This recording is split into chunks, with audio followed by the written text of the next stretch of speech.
You're about to play an unfinished level from The Last of Us Part 2.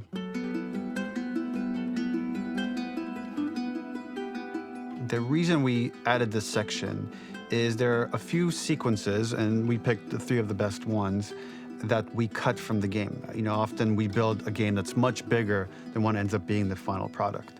They were months away from being finished, but we wanted to give you an insight of what it's like when we built a game, because often we have this whole thing constructed and it doesn't have final art or audio or dialogue. And here you get to see the building blocks of what it's like when we first string a bunch of these levels together. This is the intro to the first deleted level, and this one is the roughest of the 3. We wanted to show more of how Jackson operates. So this is the festival where Ellie ultimately kisses Dina. This sequence would have come very late in the game as a flashback sequence while you're in the farm with Dina. And we wanted to show what is the rest of Jackson doing, and wanted to put on the stick, make it interactive. So you could see when you're outside, there are all these almost like carnival games that you can play. You could mix drinks, you could play with these kids that are playing a sort of clicker Marco Polo, sit down and listen to conversations. And all the different interactions were first or second pass, very, very early passes. The building blocks are there, but nothing is final. And ultimately, while we were very excited by this sequence, it's pretty fun and lighthearted.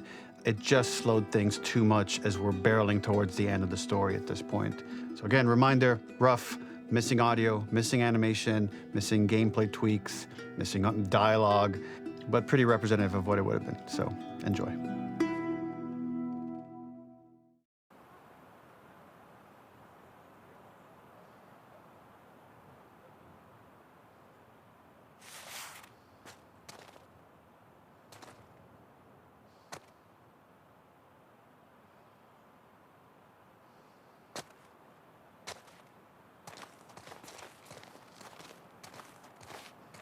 Originally, this level was going to transition us to farm.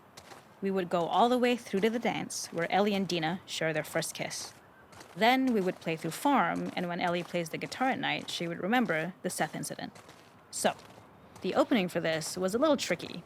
We needed it to match at least a little what you might expect emotionally coming from prior beats, because we were already purposefully disorienting you in time and space.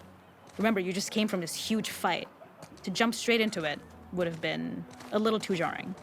After some back and forth, we rooted it in Ellie's nerves, calling back to her hands shaking in the theater.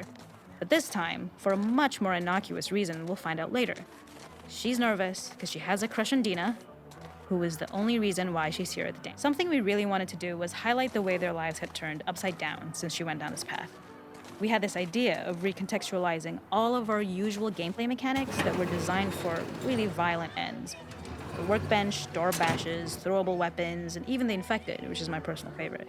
Peppered throughout the level are moments of levity or shared history, all the while seeing how happy and mundane they all were before her huge revenge odyssey.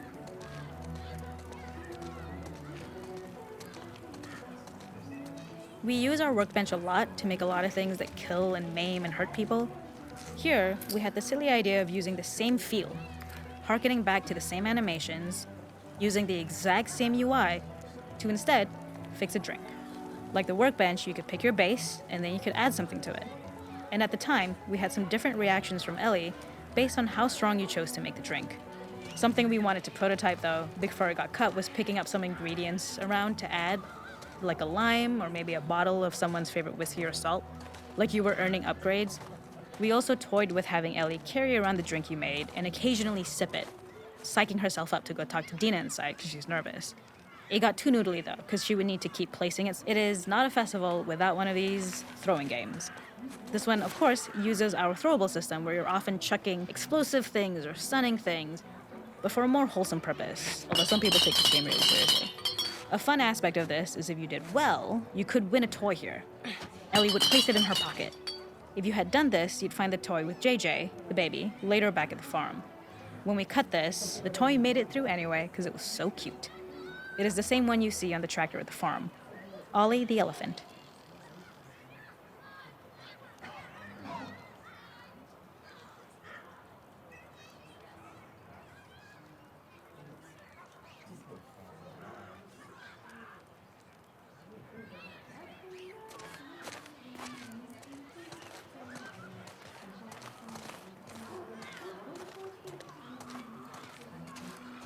The makeup artist is pretty simple.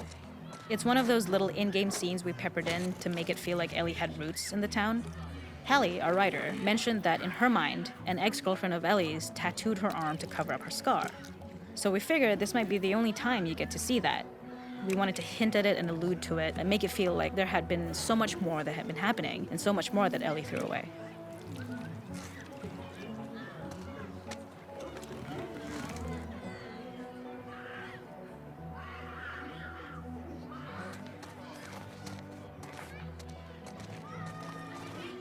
This is one of my favorite sections because I think that it achieves both the slice of life aspect of Jackson while also being a stark reminder of how dark the world that they live in really is. To attract attention and curiosity, one of the kids was supposed to make this adorable, messed up little clicker impression, and the others would giggle. We tried a version where if you got close enough, the kid might try and follow you a little before turning back. Since clickers are blind and move by echolocation, for this game of messed up tag, Ellie must close her eyes and listen for when the children give themselves away. The thought was that these kids are in relative safety. They still grow up with the dangers of clickers and runners, and all those lessons would embed themselves in the games that they play. When the festival got cut, they tried to preserve this moment and move it to the front of the game where the snowball fight is, as a tutorial. However, being in the headspace of a clicker doesn't really teach you how to deal with them. Eventually, it evolved, and they instead made the snowball fight, which was, I think, way more effective. For me, it's character illuminating that not only does Ellie know this game, she plays along. There's a familiarity with the kids that's really nice to see, especially because it's such a difference from the Ellie we see later, who has a sort of hollow normalcy that she's trying to get with JJ, but kind of fails.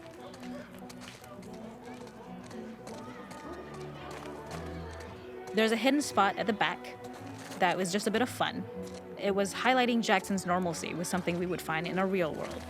In the back, you would find teenagers finding some alone time with each other in a dark corner of a party. It was rewarding the player for peeking into a hidden corner, but ultimately redirecting them back to the festival. We also had versions of them smoking weed here, despite Maria's consternation, probably having gotten it from Eugene.